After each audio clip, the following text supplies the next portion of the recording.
is your MMC. This is the mission model canvas.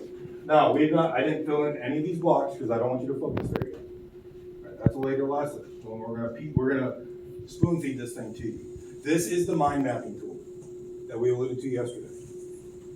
As you can see, at the very top row, the very top of the model, you have problem statement, hypothesis, and MVP to place its importance on the rest of it. If we don't lock these in and get these right, the rest of this is going to be useless. So remember the adage, junk in, junk out. And it holds true on this.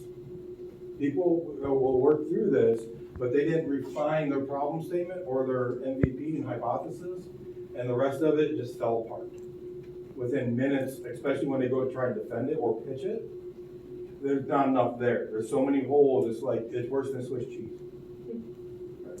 But the two arrows, these are going to be constant. You're going to be changing these left and right. And you're going to get to a point where, well, shit, none of that worked. Well, why didn't it work? Maybe our problem statement's not right. Go back and relook at your problem statement. And by that point, you're going to have so much data, you can actually define your problem statement more accurately than you did the first time. Don't be afraid to change any of it. This is not a lockstep process. It's very fluidic. And it's very squishy. Right. Get used to the word squishy. Because a lot of this, you're going to be like, well, yeah, it could go there, it could go there, it could go here. Just make your best check, decide and tell us where you're going to classify things and how you're going to develop it. But be ready to support your argument. That's the big thing. That's why you need those interviews. You need the customer discovery phase done. This here is the process. This is what we're teaching. We are currently right here. This is what we're talking about today. How do we get to hypothesizing and experimentation or testing? You gotta have a problem statement. You gotta have a good hypothesis, a good a decent MVP. I won't say good because they're never good. Remember, one of the things Cap said yesterday: get a 60% solution and send it. And that's what we're going to do. All right, we're never going to come up with a 100% solution. Eventually, we will through iteration and incremental change. But initially, you're going to get about 60%. You'd be lucky to get 60%. So, and whenever we solve a problem, think of a pie. Okay? Think of this as a cherry pie. Okay? I know, it was red, okay? Look at a pie chart, okay? We have all the different problems in the, we'll call it AF problems. All right, you're gonna have multiple areas. All right. We have a lot of problems, right? We're not a perfect organization. No. It's hard for us to be a perfect organization. We're so big. We have so many people, so many moving parts, and that's okay. But we can't let the problems go unchecked, so we got to solve them. What you're looking for is you're going to pick a focus area, and each one of these sections is a focus area, and you're going to pull a sliver out of that and solve it. We solve enough of those slivers, we'll solve the problem as a whole. So remember, and this plays back to being manageable. Scope your work. Don't let scope creep happen. Where you're going through this problem like, oh yeah, this other base has that problem too. Yeah, let's do it. No. Stay in your zone. Stay in your area that you know you can affect change. Okay? And it doesn't have to be your own base or your organization. You can go to another organization and solve it for them. Use them as the test bed because now it's not going to disrupt your daily life. It's going to disrupt theirs. To me, that's a win-win. But maybe the problem that you're looking at is more prominent in this other unit or other wing, and they need it more first. So you go solve it for them. It doesn't have to be your location, your organization, your unit. So keep that in mind. Okay, so let's recap. What is a problem statement? Gap. Defines the gap to the current state of the state. Okay.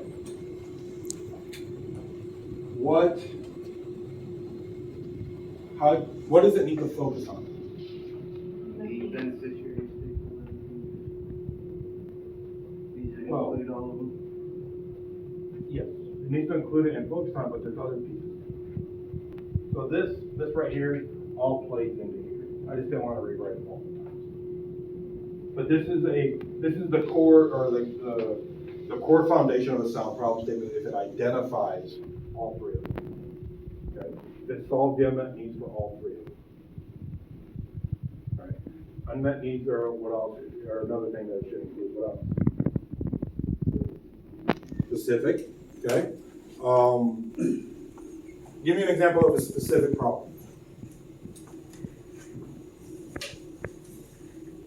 TOs on the flat line die.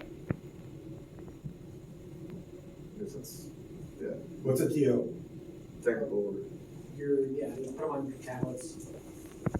Technical order on the flat line is not always available. Okay. It's a good start, because that will start off with your 5 whys. Right. Then the 5 whys, 4 Ws. The 4 Ws is who, what, where, when. And then your 5 whys. Those are great tools to use in this process. Don't try and dive into like fishbone and all that stuff. Those are more process improvement, and they just you can make them work, but if you're having to force something to work, I would just stay away from it. Your 5 whys is really good because it helps you not generate, but it helps you drill down quickly. You're not going to be super focused on it, but it gets you to the right area. And the 4 Ws is really good because it helps you identify different elements and then drill down. Okay. So, but we'll be going over that in a minute. Make sure it's manageable, right? Don't go after the world hunger problem because you're never going to solve it. What should it not focus on or not include? Solution and? Cause. Okay, why? Cause infers a solution as well. If you get cause or It's going to be included in your MVP. Right. If we're including a solution and cause in our problem statement, we're done. Go home, crack beers, right? It's going to gum up the works for everything else you try to go after. It's going to put you on a single track that I have to solve it this way. We don't know what it's going to do. We don't know what the solution is going to be when we're looking at problems. So that's why we don't infer cause or solution. All right, we let the data tell us what it is.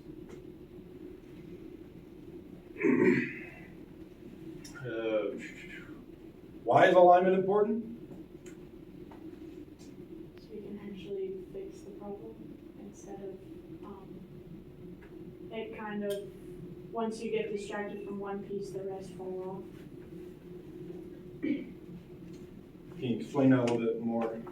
So if you state a problem, naming the gap, and you come up with a hypothesis that isn't focused towards the unmet need, fixing the unmet need, then the problem statement becomes irrelevant, the MVP becomes irrelevant. So you need to align everything. I see it as like a math equation right now when you wrote up X and Y. Oh, well, I suck at math and I did not want to do that. Okay. You're in the right room, right? We want to make sure we have alignment between, so the problem statement is our keystone, right? Our main foundation of our process. Our hypothesis and MVP is what we believe will solve the problem. So we believe X will solve Y. That's why we need the alignment. If we don't have alignment here and they don't match, then you're never going to solve anything. It's going to be a fruitless effort. And I will close this out with one final thing. When you go and start working that top block of your mission model canvas, it's laid out, it's not laid out like this, but you're gonna work on your problem statement.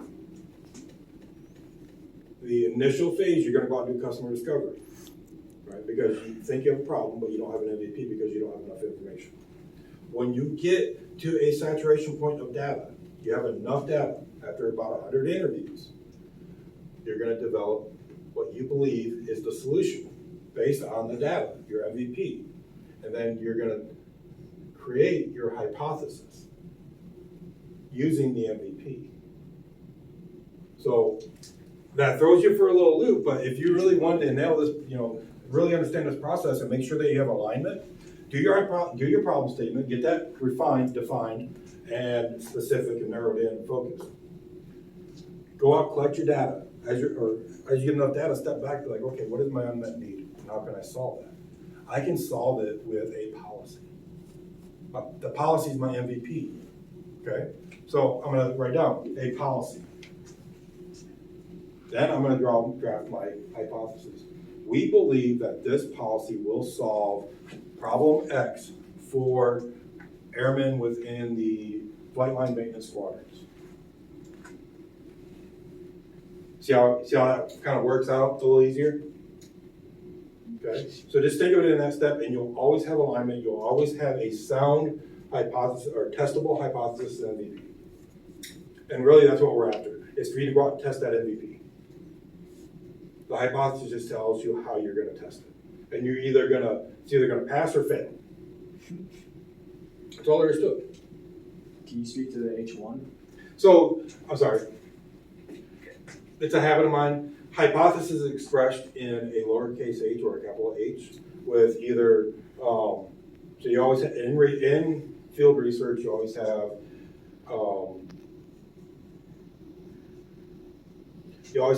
different expressions. So hypothesis, H, hypothesis.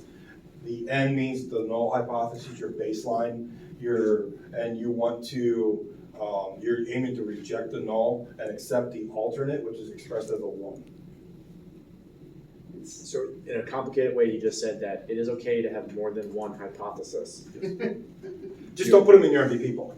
Yeah, don't put them in the MVP block. You can grow as many hypotheses as you want to test to validate or to unvalidate your MVP. So don't sit there. That's what happened in the last 2 cohorts. They had a ton of MVPs, but they only had one hypothesis, and they're like, we're not getting anywhere. It's like, we're not testing anything. So Yeah. You won't get anywhere.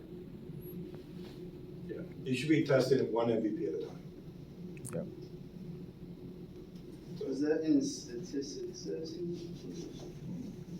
Yeah, inferential statistics, research statistics, yeah, you name it, it's there.